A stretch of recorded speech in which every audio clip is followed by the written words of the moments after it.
Okay.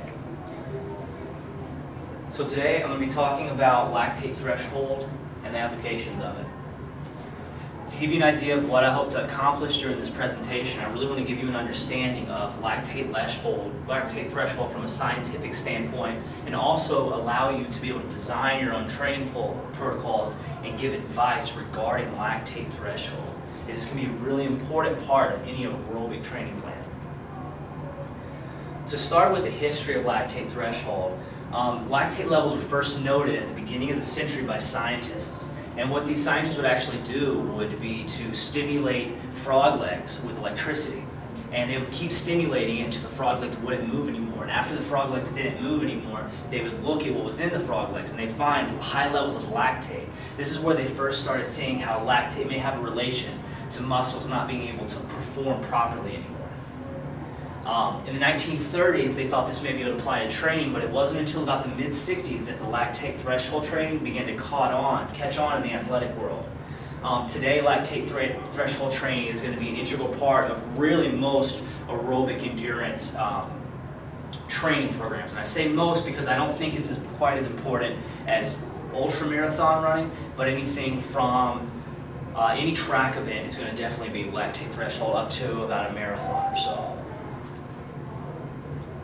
In this presentation, we'll cover the biochemical mechanisms, how to train our threshold, and the applications. So we're going to go through where does lactate come from, what is lactate on the lowest scale, how do we train our threshold, and then how does this apply to training, which this is the fun part. This is the part where you get to be really creative. These first two things are pretty set in stone, but this will be the part where we really get to think.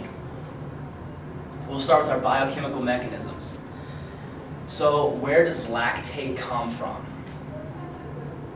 Well, it actually occurs during glycolysis. And keep in mind, glycolysis is when your body's producing or breaking down glucose, glycogen. To keep it simple, it forms during anaerobic glycolysis. So when your body is going through these mechanisms with the oxygen supply is not meeting the demand. So pairs of excess hydrogen are going to pair with pyruvate. This actually creates lactate. This reaction is catalyzed by lactate dehydrogenase, which is an enzyme, and then lactate is formed. Here's an example of this happening. So we have 2 NADH here. As it is paired with pyruvate, these hydrogens come off of it and are added to the lactate. Now, one thing that this doesn't show you, though, is that actually with this, there are 2 other hydrogen ions that are created. So for every lactate, we also have a free hydrogen ion in the blood. This hydrogen ion is what's going to increase acidity. So our hydrogen ions increase in our blood. The intracellular pH lowers or becomes more acidic. And this low pH, combined with other disruptions, causes our muscles not to function properly. And a good example of this, well, I'll lead to this, it leads to fatigue. A good example of this would be an 800-meter run. In college, I did a lot of 800s. And some of those races where I probably had not the best kick of my life would be where I would go out a little bit too fast at about that 600-meter mark. And that puts me coming through just under 90 seconds. And if any of you know, that's about the limit for anaerobic glycolysis. And after that 90 seconds, if I had come out too fast, I could just feel it. It wasn't like my muscles just hurt more than usual, it's just they stopped working. And it wasn't a very fun thing to run that last 100 meters like you have a big monkey crawling on your back. That's what we used to call it. But this leads to fatigue. So now we're going to talk about lactate threshold and then onset of blood lactate accumulation. So lactate threshold is going to be the highest oxygen consumption or exercise intensity achieved with less than a 1 millimole increase in blood lactate concentration above the exercise. And what more specifically I'm going to get into is this is also saying that in the next test of blood lactate, that there's also going to be another 1 millimole increase, but I'll get into that in a second.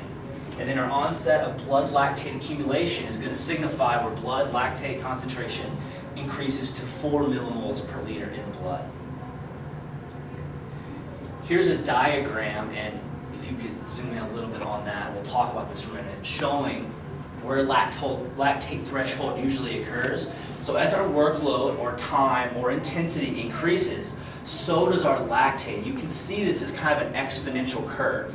Our lactate threshold, it says, is occurring here. So this may be where our lactate rises above or a rise greater than 1 millimole. But what we're going to say our lactate is where this may rise up above 1 millimole, it may not rise again over 1 millimole in our testing until maybe here. So we may say our lactate threshold is actually here. That way we have a 1 millimole increase and then a subsequent 1 millimole increase on our next test.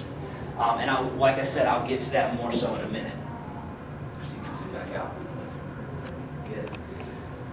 So now we're going to talk about training our threshold. And when we train our threshold, we're delaying that lactate accumulation. So we're taking that lactate where it would normally occur at this time, and we're trying to push it back so that we can run faster without it accumulating as much lactate.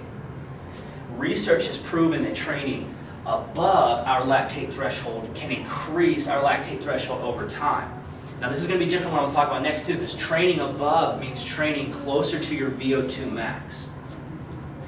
Daniels, which is what we're going to cover mostly, talks about training at that lactate threshold. So training right at a person's lactate threshold is going to lead to a delayed lactate threshold. And these are going to be kind of similar to two different energy zones. I know we've talked mostly about aerobic, glycolytic, and ATP PCRs being our energy zones. We're also going to kind of talk about two energy zones. One where we're training over that lactate threshold, getting closer to VO2 max, and one where we're training right at it. And this one is a little more specific, so we're going to stay here. And one thing to note, time spent training can be as little as 10 minutes a session, so it doesn't take much to get a benefit from this. Here's a few methods of training. We have interval training. An example of interval training would be running 1 mile 4 times, and you run those miles at a set pace, and say you have 3 minutes of recovery between each mile. That's an interval. We have fartlek training. Fartlek training could be such as running 4 minutes hard, you're not worried about distance really, just kind of about pace, at your set pace, and then running 2 minutes easy and doing that 4 different times.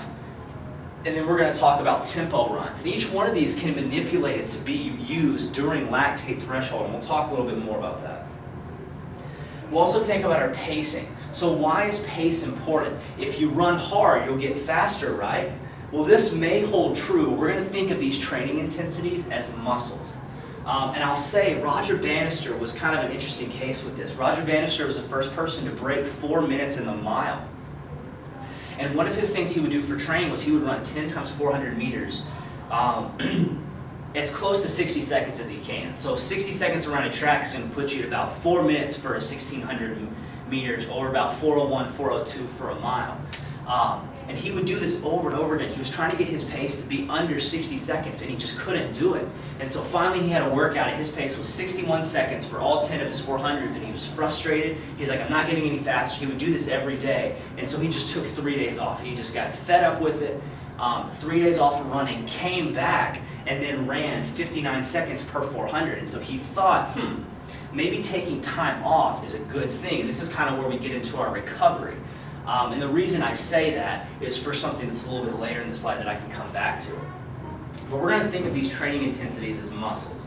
And the muscle we're going to be working is what Daniels likes to call maximum lactate steady state. And our maximum lactate steady state, Todd, if you want to zoom in on this.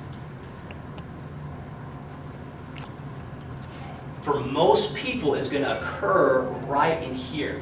So where this says the lactate threshold in the OBLA, this is usually where somebody's lactate threshold, or that max lactate steady state, is going to be. And this is pretty much just saying this is the maximum lactate I can have in my blood, because your lactate can increase as you do exercise without increasing exponentially. But this is going to be that maximum lactate state that's going to stay steady before I see this real exponential increase. So we're going to talk about where this training zone is and be very specific with it. So it's going to be about 86 to 88% of our VO2 max, or 90% of our max heart rate. And these are from Daniels. An example, so if you want to do this on your own, a 24-year-old athlete that has a VO2 max of 70 would work out to an intensity of what? Based off of these results, what would his heart rate he would want to have for lactate threshold training? Or what workout would he want his VO2 max to be centered around? If you want to do that, you can do that now, but I'm going to keep going. We're looking, he wants to run a pace that has a subsequent VO2 of about 60 to 62. or to a heart rate of about 176 beats per minute. And most of us, if we don't have resources, the heart rate is going to be the easiest because we can just check our pulse and get a heart rate that way. Daniels does let us see, though, what VO2, and I have a few slides and we'll show that in just a second. One thing I do want to go through is a few benefits of increasing our maximum lactate steady state. This allows us to a train intensity that allows the body to get used to buffering this acidosis. So as our blood gets more acidic, our body learns to buffer it better. This is actually what's happening inside our bodies. It pushes back that lactate threshold to higher intensities. So in order to reach that lactate threshold we're used to, we have to run at higher intensities. Therefore, we're getting faster. The athlete can also run faster without accumulating much lactate. It's kind of the same thing. And this is directly correlated to better performances in track and field events. From 800 meters, that's only half a mile. That race usually lasts between a minute 40 to a minute 50 in most elite athletes, all the way up to the marathon. So this helps, and even the 400 has benefits from lactate threshold. So Jack Daniels has a very useful formula for determining this. So Daniels would have a table, and he would say, okay, if you know what your VO2 is, let's say like we did that guy last time, he wanted to train at an intensity between 60 and 62. Well, here's some training intensities per mile that he could do. At 60 for his VO2 max, he would run at 5:54 pace. At 62 for his VO2 max, he would run at 5:45 pace. So now we have pacing, and Daniels does that. Daniels works off of how fast you are running when you do that. And another thing that's good about Daniels is he would have a chart, and let's say I can run, my fastest 2-mile time ever would be 9 minutes flat, but I don't know.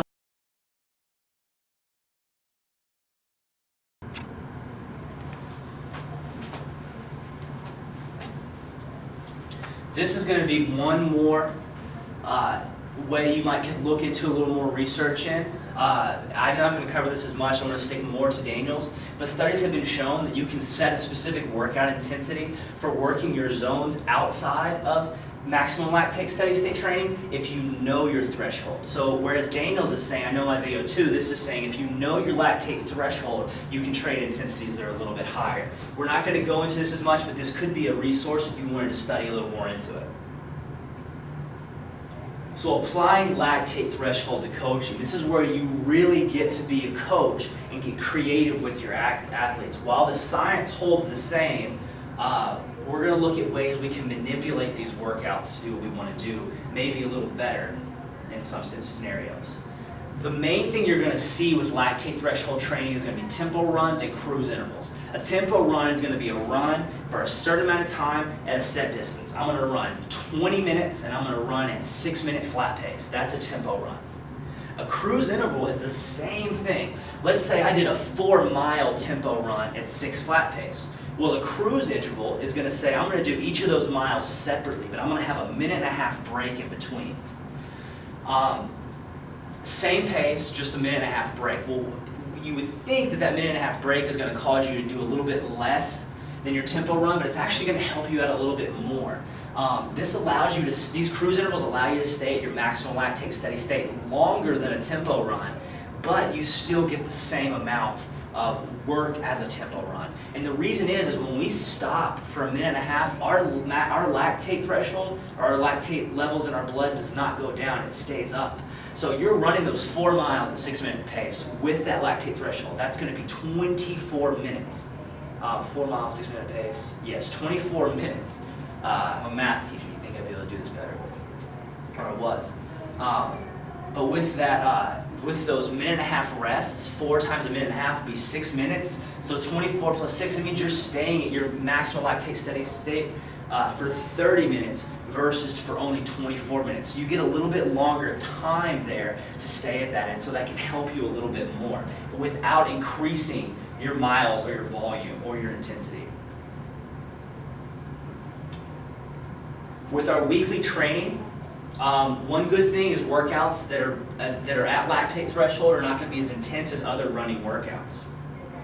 It is still recommended that you only train this zone a maximum of twice each week, but you really only need to do it once a week. There's really no reason to have 2 tempo workouts in a week unless you're mixing workouts. One day was a tempo run, the other day I mixed a tempo run with intervals. But there is really only need for once a week. and only 10% of training duration should come from this.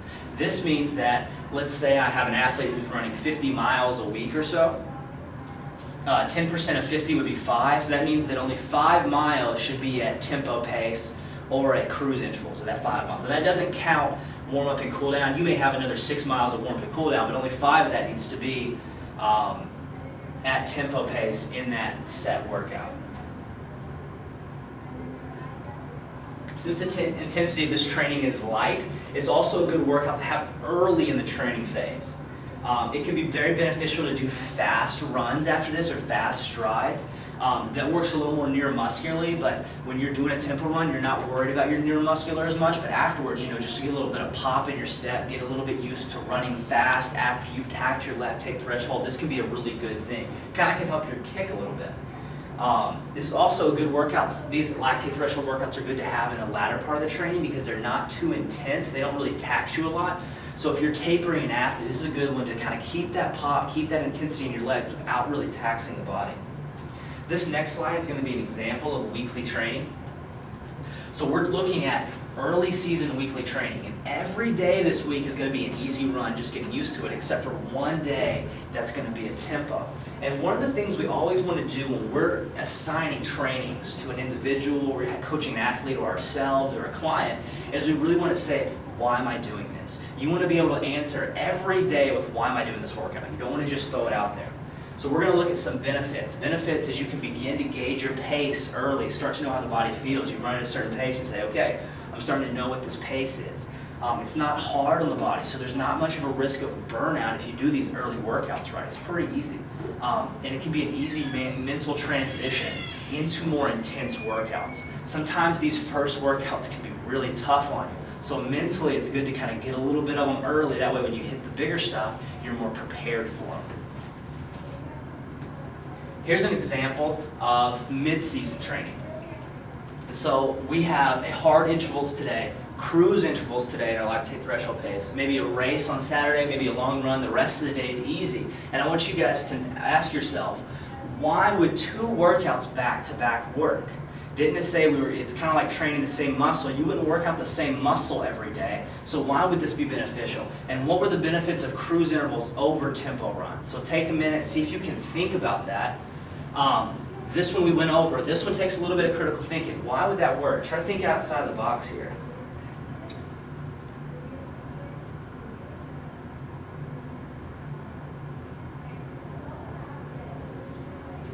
So why would 2 workouts back-to-back work? Well, they're going to be different training zones. One of those workouts was hard intervals. The other workout was cruise intervals. So those hard intervals, we're going to be working a lot closer to our VO2 max with those hard intervals. Those cruise intervals, we're staying right at lactate threshold. And even though we are still kind of getting close to that glycolytic zone in both of those, there's a real big difference in those training intensities, which I'll show you in the next slide. We'll go ahead and answer the next question. What were the benefits of cruise intervals over a tempo run? Well, cruise intervals allow lactate levels to stay risen over a longer period of time versus the tempo run. You could also note that about 7 to 5 weeks out of competition, this is going to be the most beneficial time to practice. So that's why it's okay to kind of put a lot of volume in those weeks, especially 5 to 7 weeks out. That training is going to give you the most gain toward your competition in the later weeks. Going back to these different training zones, here's a good table by actually one of NMU's thesis that shows different training intensities. So this right here would be over distance or easy training. It shows the blood lactate accumulation in the blood, and it's not going to be that much over time. This right here is going to be your zone of about lactate threshold, and then this right here is going to be your zone for hard intervals. And the heart rate difference between these 2 right here is only probably 10 beats a minute at the most in each individual. And it shows for 4 different reps. And you can see that the lactate right here is staying pretty steady, whereas this one is actually increasing because you're going a lot harder. So even though you don't have much of a difference in your heart rate, there's a big difference in the intensity that your body is actually training at. So this is why it's okay to do 2 workouts back to back. You just want to be very specific with it and make sure that you're in the right training zone. That way you're not working one system too much. Our last example of weekly training would be our last week of training. So every day would be easy. Here's our peak performance, and we have one tempo run. Why not do 2 workouts this week? Why do a tempo over hard intervals? Why would this week look like this?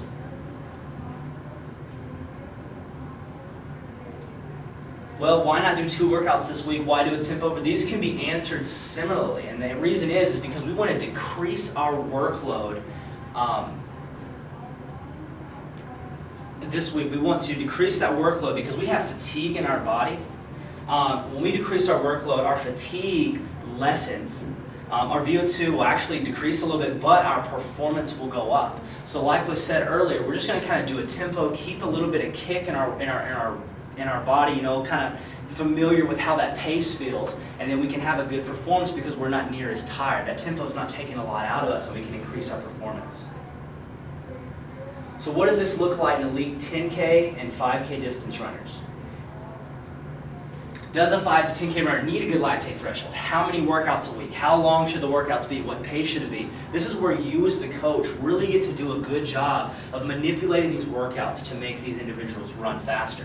What do you think for this one? Do you think if a 10 to 5K runner is going to need a good lactate threshold? How many workouts a week?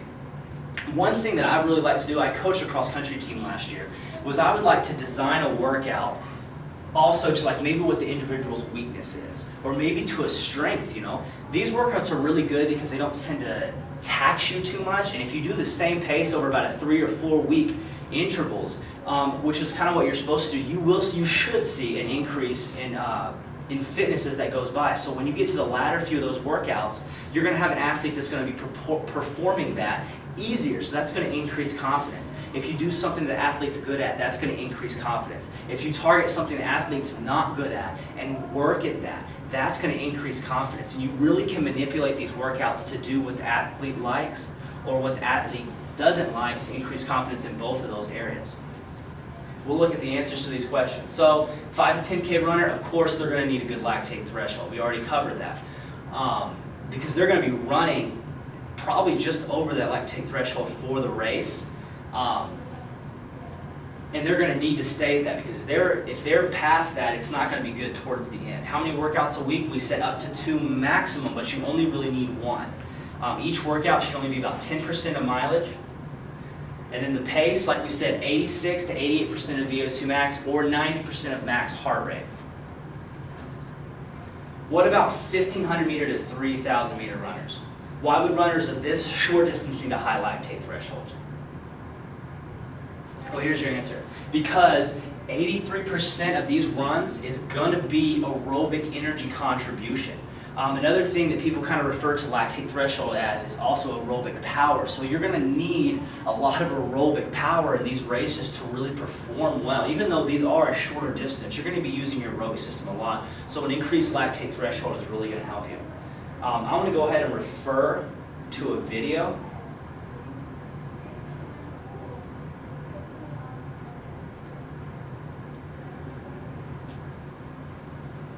And this is going to be the 2012 10K Gold. And this is our last lap.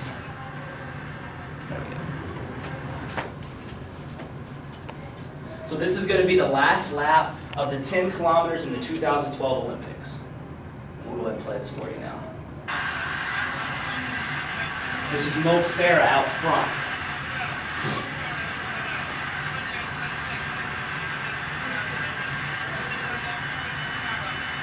So the lap previous to this was 62 seconds. Let's see how fast this lap's going to be. They don't look like they're going too fast. The reason for that is most elite distance runners are going to have a set cadence of about 180 beats per minute. And they're going to keep this cadence, usually whether they're sprinting or not, their stride length's just going to increase. You can see them stringing out a lot more now, though, because they're really cooking on this stretch.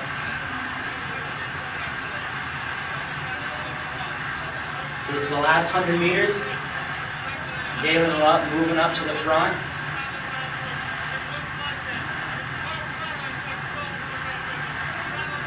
So it's Mo Farah, Galen Rupp, I don't know if you guys can see, but that last lap was 53 seconds. I know a lot of good 800 runners and distance runners that can barely run 53 seconds. And that's incredibly fast. So one thing that I'm going to take a look at now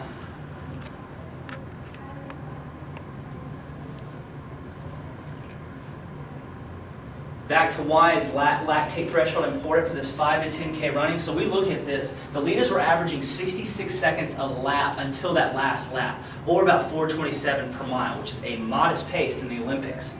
That last lap was 53 seconds. So if you're running over your lactate threshold for this, how much energy are you going to have in that last lap? If your blood lactate has already accumulated a lot, you're probably not going to be able to do a 53 because your body's probably going to shut that down well before. Whereas these guys that are in that top fitness were probably running right at that lactate threshold and were not accumulating a ton of lactate. So when they come to that last lap, they're able to just cook it almost as fast as they can. I'd be surprised if Mo Farah could break 50 in an open 400, which is incredible. Galen Rupp the same. And Galen supposedly has a little more speed than Mo Farah, but that's debatable. Also another example, the 2004 Olympics, the 800-meter split for the 1,500-meter race, that's the half-mile split, was only 2:01. Once again, extremely modest. The last lap, the leaders were 51 seconds, which is hauling. The last 800 was 1:46. Which is a time that some elite runners never hit. And that was the last lap in this final. So these people also really need to be in good shape, because if they're running above that lactate threshold for that first 800, they're probably not going to be able to hit a 1:46 for that next 800. In terms of even shorter, the 400 and the 800, this is the quarter and half mile. 800 is 67% aerobic, so there still is a lot. You can really see this in the last 200 meters of the race. That's when people either die or keep going. And with this race, it's not as much as a kick as it is just holding your pace. Not quite as much lactate threshold is needed. It's more on anaerobic, but it's still important. Even in the 400, Clyde Hart, who coached Michael Johnson, the world record holder, and Jeremy Warner, believed in cruise intervals. He would actually have his athletes do thousands in training. And both of these guys, Johnson and Jeremy Warner, were low 43s for 400, which is pretty incredible. Fun note, I actually warmed up with Jeremy Warner once. That was kind of cool. I didn't talk to him, I was too nervous. And finally, we'll go through this pretty quick because I've already explained to the class, but the great debate, Usain Bolt versus Mo Farah in a 600-meter dash. Well, I wanted to estimate the times of 600 meters for both these athletes to try to prove this mathematically. So I'll go through a little bit of how I did this. So I compared 800 meters and 400 meter personal bests from 8 elite athletes, 800 meter specialists. I found the mean difference, and I did this so that I could go back with Farah and Rupp, who also kind of compared him to, and get their 400 meter times. I also calculated their estimated 600 meter time, and it was their 600 meter split minus 2 seconds. Mean difference of their 400 meter split to their 400 meter PR was 4.33 seconds. That just means that if their PR was 46, then their fastest 800 average was probably around 50.3. Mo Farah, his top speed was a little more difficult. His PR on the 800 is 148, and then Rupp's PR is 150. And they say that Rupp has more speed than Farah, so that's why I kind of estimated this. I estimated Rupp's time of the 400 to 50.67. For Farah's with his 148, I think it was a little faster.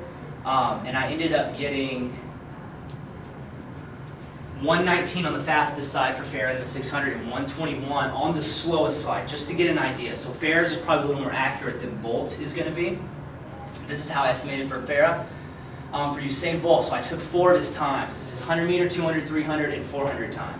And I kind of compared it similarly to a geometric sequence. And I saw about how much it was increasing each time. These are his 100-meter averages for each of these races. And I averaged out the last one for his 600-meter race should be about 13.55, which puts his time at 81.3.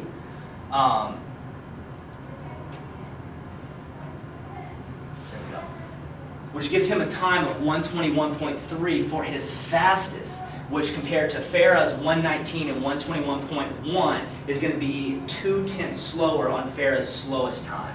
So this puts Bolt losing, Farah winning by a lean. In conclusion with this, I just want you guys to really know more so with lactate threshold. The last part was a little bit of fun, but I want you guys to understand and have a reference unit you can go back to if you really want to design something specific to lactate threshold. Now this is only one part of the training plan. You know, this is only one workout a week, but it's so specific that having such a good knowledge of this is really going to help your athlete. You know, there's so many benefits to these workouts of confident boosts. Most athletes feel really good after running these lactate threshold workouts, you know, and also incorporating the interval runs with the lactate threshold. This can be a really good resource, and I want you guys to be able to come back to this to be able to design effective training programs. I hope you guys enjoyed it. Here's my list of references. And you all have a great day.